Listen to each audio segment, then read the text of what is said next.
চুলতি পছন্দ করে না এমন মানুষ কিন্তু খুঁজে পাওয়া খুবই চাপ। আর তাও যদি আবার শুটকি দিয়ে তাহলে তার কথাই নেই, জিভে মানে পানি চলে আসবে।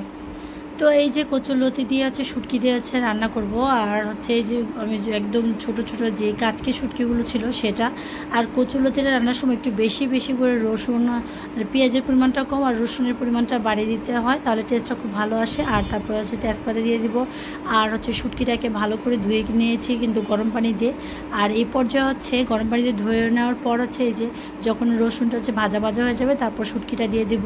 শুটকিটা দেওয়ার পর হচ্ছে শুটকিটা হচ্ছে কিছুক্ষণ ভেজে নেব, তাহলে কিন্তু এই মানে কচুরলতি দিয়ে শুটকির টেস্টটা দারুণ আসে। তো এই যে আমি কতক্ষণ হচ্ছে ভেজে নেব।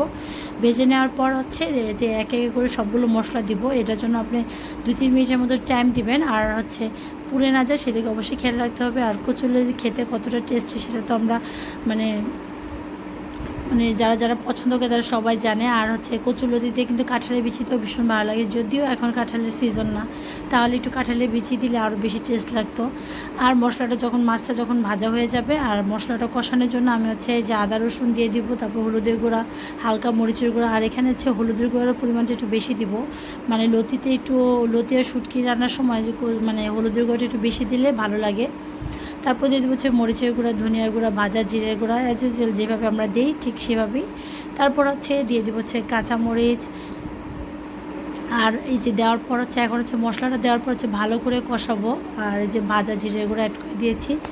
আর লবণ দিতে অবশ্যই ভুলবে না, যদিও প্রথমে হচ্ছে আমার লবণ দিতে হচ্ছে ভুল হয়ে গেছে। আর কচুরলতি কিন্তু আমাদের খুবই উপকারী, হজম শক্তি বৃদ্ধি করে, রোগ প্রতিরোধ ক্ষমতা বাড়ায়, রক্তে শর্করা মাত্রা নিয়ন্ত্রণ করে, বজ্র অপসারণে সহায়ক, তারপর হচ্ছে ওজন নিয়ন্ত্রণে সহায়ক, হৃদরোগের ঝুঁকি কমায়। তো আমরা তো জানি মানে অনেক ধরনের মানে পুষ্টিগুণে ভরপুর হচ্ছে এই কচুরলতি। তো মাঝে মাঝে চেষ্টা করবেন যারা যারা এই ধরনের রোগ থেকে মুক্তি পেতে চান তারা কচুরলতি খাওয়ার ট্রাই করবেন।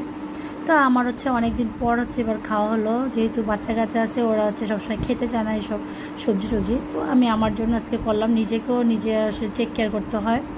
যখন নিজের পাশে দেখবেন কেউ নাই আপনার, মানে আপনি যথেষ্ট পরিমাণ বড় হয়ে গেছেন, বিয়ে হয়ে গেছে, বাচ্চা কাচ্চা হয়ে গেছে, তখন দেখবেন আপনাকে করার জন্য নিজের যত্ন নিজেরই নিতে হবে।